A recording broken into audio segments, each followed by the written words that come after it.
नमस्कार दोस्तों, आपका स्वागत है मेरे चैनल सिविल सर्विसेज नोट्स में।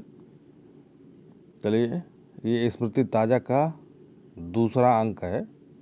चलिए शुरू करते हैं। भारत के भूगोल के संदर्भ में स्मृति ताज़ा का यह दूसरा अंक है। प्रायद्वीपीय पठार 5 भागों में है। ठीक है, मालवा पठार, बुंदेलखंड का पठार, छोटा नागपुर का पठार, मेघालय का पठार, दक्कन का पठार। लोग सोचते हैं कि कितने पठार हैं भारत में। आज क्लियर हो गया कि प्रायद्वीपीय पठार 5 भागों में है। मालवा पठार, बुंदेलखंड पठार, छोटा नागपुर पठार, मेघालय का पठार और दक्कन पठार। मेघालय का पठार प्रायद्वीपीय पठार का ही अंग है। मेघालय का पठार प्रायद्वीपीय पठार का ही अंग है। मालवा पठार पर बेतवा, पार्वती, नीवज, काली सिंध, चंबल तथा माही नदियां बहती हैं। ठीक है ना। ये याद रखिए कि चंबल और माही नदी महत्वपूर्ण है। ये भोपाल बेतवा तथा पार्वती नदियों के दोआब पर स्थित है। एक क्वेश्चन पूछा गया है बहुत बार, भोपाल कहाँ स्थित है, किन नदियों के संगम पर है। तो पार्वती और दोआब नदियों के बेतवा और पार्वती नदियों के दोआब पर। दोआब मतलब नदी द्वारा बनाई गई जो जमीन होती है, भूमि होती है, उसको कहते हैं।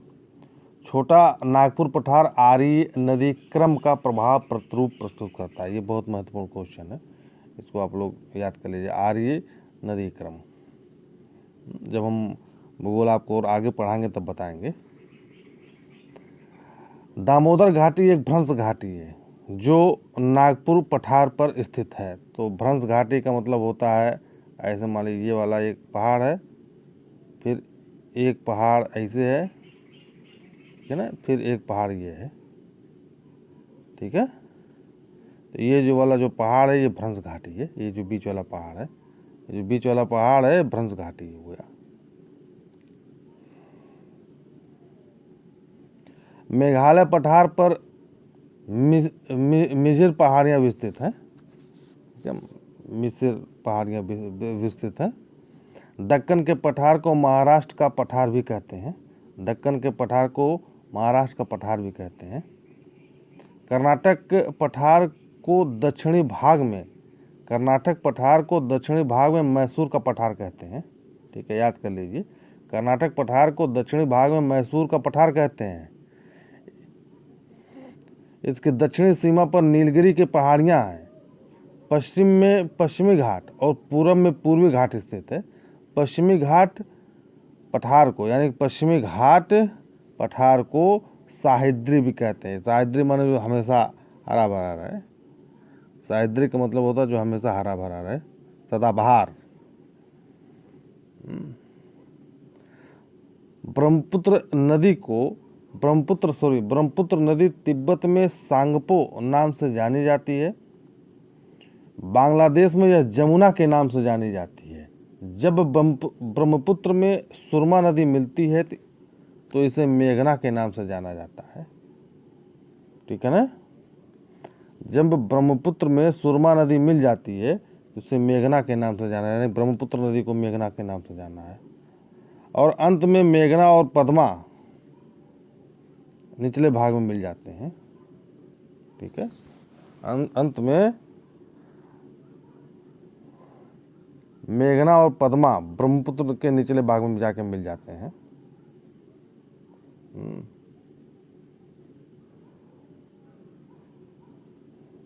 ब्रह्मपुत्र की सहायक नदी है दिबांग, लोहित, सेसरी, नीचा दिहांग, स्वर्णसिरी, भाद्री, धनसिरी, बवंडी, मानस, साकोस, धारला, तिस्ता, बुर्दी, दिहिंग, दिसांग, जिंजीराम।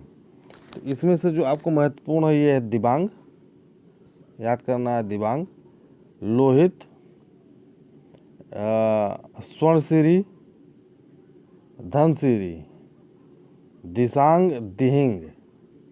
ठीक है ना। ये इन तिस्ता नदी आपको याद करना है। ये सब जो है ये महत्वपूर्ण नदियाँ, ये आपको याद करना है। ब्रह्मपुत्र की कौन सी सहायक नदी है। भारत में ब्रह्मपुत्र मात्र 916 किलोमीटर ही बहती है। गंगा का मैदान हरिद्वार से अलीगढ़ तक ऊपरी दोआब, गंगा का मैदान हरिद्वार से अलीगढ़ तक ऊपरी दोआब कहलाता है तथा अलीगढ़ से इलाहाबाद तक मध्य दोआब के नाम से जाना जाता है। अलीगढ़ से इलाहाबाद तक मध्य दोआब के नाम से जाना जाता है। उत्तर प्रदेश के उत्तर पूर्वी भाग में अवध का मैदान स्थित है जिसमें घाघरा, राप्ती और गोमती नदी बहती है। उत्तर प्रदेश के उत्तरी पूर्वी भाग में अवध का मैदान स्थित है जिसमें घाघरा, राप्ती और गोमती नदी बहती है। राप्ती नदी का मतलब ये गोरखपुर हो गया, ठीक है। राप्ती नदी गोरखपुर में बहती है ये, ठीक है। घाघरा का मतलब हो गया सरजू, घाघरा का दूसरा नाम है सरजू। ये अयोध्या के पास बहती है। और गोमती सुल्तानपुर लखनऊ में बहती है, अन्य जिलों में इसका बहाव है।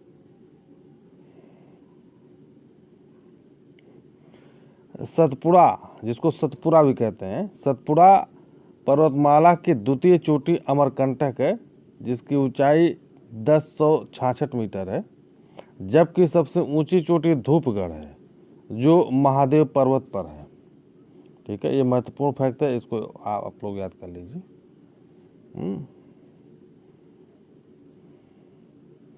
धुआंधार जलप्रपात जबलपुर के निकट नर्मदा नदी में है, नर्मदा नदी पर है। अरावली पहाड़ियों पर सबसे ऊंची चोटी अबू माउंट के निकट गुरु शिखर है। बहुत महत्वपूर्ण फैक्ट है ये, इसको याद करिए। 1722 मीटर की ऊंचाई पर है। महाबलेश्वर चोटी उत्तरी सह्याद्री की प्रमुख चोटी है, ठीक है ना। केंद्रमुख तथा पूरा पापगिरी मध्य सह्याद्री पर्वत की मुख्य चोटी है, ये भी महत्वपूर्ण फैक्ट है। दक्षिण सह्याद्री का सर्वोच्च शिखर अनाईमुंडी है, दक्षिणी सह्याद्री का सर्वोच्च शिखर अनाईमुंडी है, 2695 मीटर है। इसके उत्तर पूर्व में पालनी की पहाड़ियाँ व दक्षिण में इलायची, कार्डेनम व अन्नामलाई की पहाड़ियाँ हैं।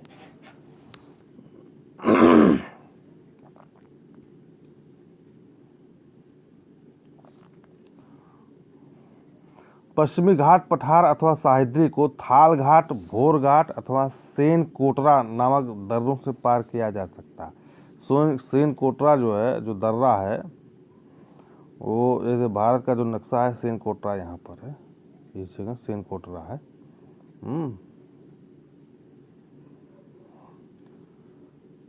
थाल घाट से बम्बई से कोलकाता एक दर्रा है, थाल घाट से बम्बई से कोलकाता के लिए रास्ता है, ट्रेन जाती है।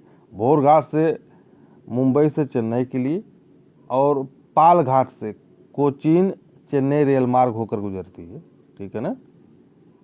ये काफ़ी महत्वपूर्ण चीज़ है, इसको आप लोग याद कर लीजिए। थाल घाट, भोर घाट, पाल घाट से क्या क्या और कौन कौन सा रास्ता जाता है। नर्मदा घाटी के उत्तरी सिरे पर मालवा पठार स्थित है। इसके उत्तरी पूर्वी सीमा पर बुंदेलखंड तथा बघेलखंड का पठार स्थित है, ठीक है। बुंदेलखंड तथा बघेलखंड का पठार स्थित है। नर्मदा नदी ये एक ऐसे याद, ये नर्मदा नदी है, ठीक है ना। ये बह रही है नर्मदा नदी, ये नर्मदा नदी बह रही है। इसके ठीक उत्तर में यहाँ जो है मालवा पठार है, ठीक इसके उत्तर में जो है एक पठार है, उसका नाम है बुंदेलखंड, ठीक है। उसके बाद उत्तर पूर्व में, यानी थोड़ा सा आप यहाँ पहुँच जाएंगे, यहाँ पर पड़ जाएगा आपका बघेलखंड पठार।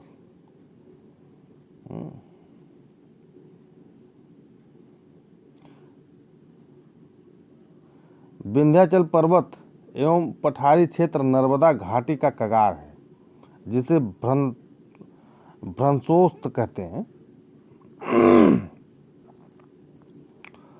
कैमूर पठार सोन नदी का भ्रंशोत्स है,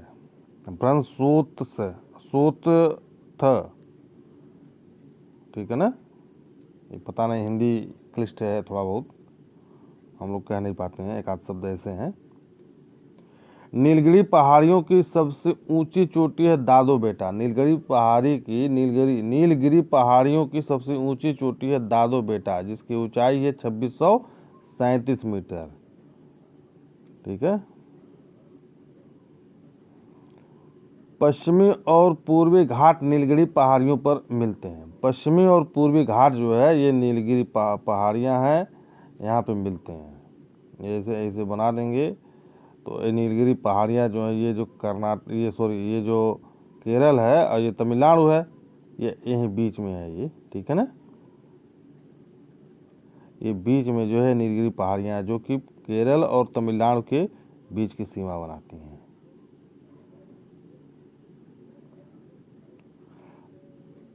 पश्चिमी समुद्र तटीय मैदान गुजरात से कच्छ की खाड़ी से लेकर कुमारी अंतरीप तक है तथा इस मैदान का ढाल पश्चिम की ओर अधिक है। अगर आप ये देखेंगे, ये इस प्रकार से, ये जो हम बता रहे हैं आपको, ये जो आपको ये इस प्रकार से है। ठीक है ना, तो ये सॉरी यहाँ पर अगर इसे कर दें, इसको हम बना दें, ये जो है ये ऐसे है। तो ये पश्चिमी घाट है जहाँ पे बम्बई है, बॉम्बे। ठीक है, ये पश्चिमी घाट है, ये है पूर्वी घाट। ठीक है, ये पूर्वी घाट है। इस प्रकार के दोनों का बनावट है। यहाँ पे नदियाँ ज़्यादा डेल्टा बनाती हैं, यहाँ पे नदियाँ डेल्टा नहीं बनाती, क्योंकि इनका ढाल बहुत ज़्यादा है, इसीलिए नदियाँ डेल्टा नहीं बनाती हैं। जिस तरफ ढाल धीरे मध्यम होता, नदियाँ डेल्टा वहाँ बनाती हैं। कच्छ के प्रायद्वीप तटीय मैदान के मध्य में गिरनार पहाड़ियाँ स्थित हैं। मालवा तटीय मैदान का विस्तार गोवा से मंगलौर तक है। यहाँ गरम मसाला, सुपारी, केला, आम, नारियल की व्यापक खेती होती है। ये जो मालवा का मैदान है, यहाँ पे गरम मसाला, सुपारी, केला, आम, नारियल की व्यापक खेती होती है।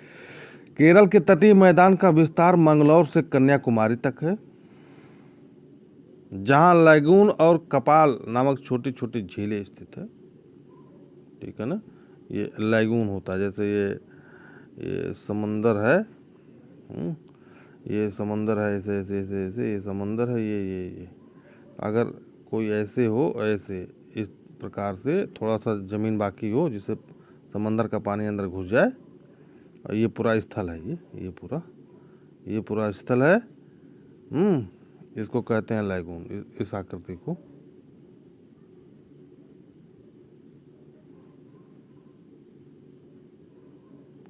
चिल्का तथा पुलकट जैसी बड़ी झीलें पूर्वी तटीय मैदान में पाई जाती हैं। विशाखापत्तनम बंदरगाह उत्कल के मैदान में स्थित है।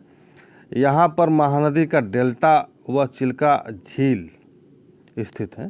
तो चिल्का झील बहुत बड़ी झील है, ये पुरी, खुर्दा और गंजम जिले की बाउंड्री को मिलाती है। बीच में जो है ये झील है इतना बड़ा। ठीक है ना, ये पुरी पड़ जाएगा, ये गंजम पड़ जाएगा, ये खुर्जा पड़ जाएगा। ये बहुत बड़ी झील है। कोलोरू झील कृष्णा और गोदावरी डेल्टा के बीच स्थित है। महत्वपूर्ण फैक्ट है।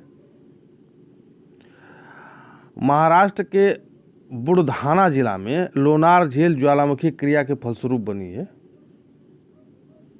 ठीक है, चिल्का झील, पुलकट झील और कोलोरू झील लैगून या अनूप के फलस्वरूप बने हैं। याद कर लीजिए आप लोग, ये महत्वपूर्ण फैक्ट है। पूर्वी घाट का सर्वोच्च शिखर महेंद्रगिरी है, 1501 मीटर। चुंबी घाट सिक्किम में भूटान को पृथक करती है। इसी घाट से होकर बौद्ध धर्म का प्रसार चीन तथा तिब्बत में हुआ। चांगला, तुलुंगला, डोमला, आंद्रेला व कापाला अरुणाचल प्रदेश के दर्रे हैं। लद्दाख पर्वत श्रेणी सिंधु तथा श्योक नदी के बीच स्थित है। लद्दाख पर्वत श्रेणी जो है सिंधु और श्योक नदी के बीच स्थित है। अरावली पर्वत के समीप पुरानी चट्टानों की संधियां पर भ्रंश अधिक हुआ है। 800 किलोमीटर लंबाई में विस्तृत इस भ्रंश को महान सीमा भ्रंश कहते हैं। ग्रेट बाउंड्री फॉल्ट है ये, ठीक है, ग्रेट बाउंड्री फॉल्ट है। हाँ, तो भैया आप लोग हमारे चैनल को सब्सक्राइब करिए, लाइक करिए, धन्यवाद।